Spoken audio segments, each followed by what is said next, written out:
পরমাণু ইস্যুতে যুক্তরাষ্ট্র ইরান আলোচনার মধ্যেই সংঘাতে জড়ালো ইরান ইসরায়েল। শনিবার স্থানীয় সময় সকাল ৯টার দিকে ইরানের রাজধানী তেহরানের কেন্দ্রস্থলে প্রথম ক্ষেপণাস্ত্র বিস্ফোরণের আওয়াজ পাওয়া যায়।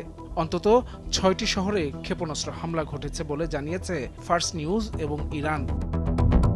ইরানে ক্ষেপণাস্ত্র ছাড়ার ব্যাপারটি স্বীকার করেছেন ইসরায়েলের প্রতিরক্ষা মন্ত্রী ইসরায়েল কাৎজ। দেশ জুড়ে জরুরি অবস্থা জারির নির্দেশও দিয়েছেন তিনি। মার্কিন সংবাদ মাধ্যম এপি জানিয়েছে, তেহরানে যে স্থানে ক্ষেপণাস্ত্র আঘাত এনেছে তার কাছেই ইরানের সর্বোচ্চ ধর্মীয় নেতা আয়াতুল্লাহ আলী খামেনির দপ্তর।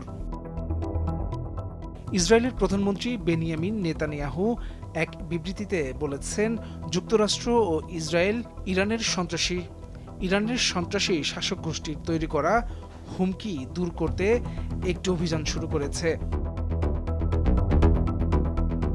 তারা আমাদের রক্ত ঝরিয়েছে, বহু আমেরিকানকে হত্যা করেছে এবং নিজেদের জনগণকেও হত্যা করেছে। এই হত্যাকারী সন্ত্রাসী শাসন ব্যবস্থাকে কখনোই পারমাণবিক অস্ত্র পেতে দেয়া হবে না।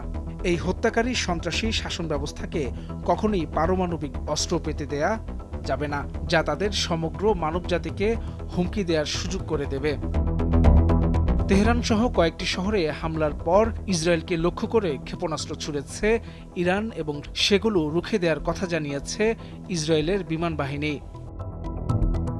ইসরায়েল ডিফেন্স ফোর্স বা আইডিএফ এক বিবৃতিতে জানিয়েছে, ইসরায়েলের ভূখণ্ড লক্ষ্য করে ইরানের দিক থেকে আসা কিছু ক্ষেপণাস্ত্র তারা চিহ্নিত করেছে। বিবৃতিতে সাধারণ জনগণকে হোম ফ্রন্ট কমান্ডের নির্দেশনা অনুসরণ করার অনুরোধ করা হচ্ছে।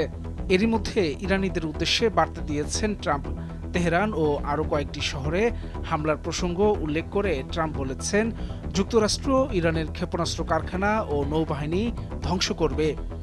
ইরানের জনগণের উদ্দেশ্যে তিনি বলেন, তোমাদের মুক্তির সময় নিকটে। ডেস্ক রিপোর্ট, ভোরের কাগজ।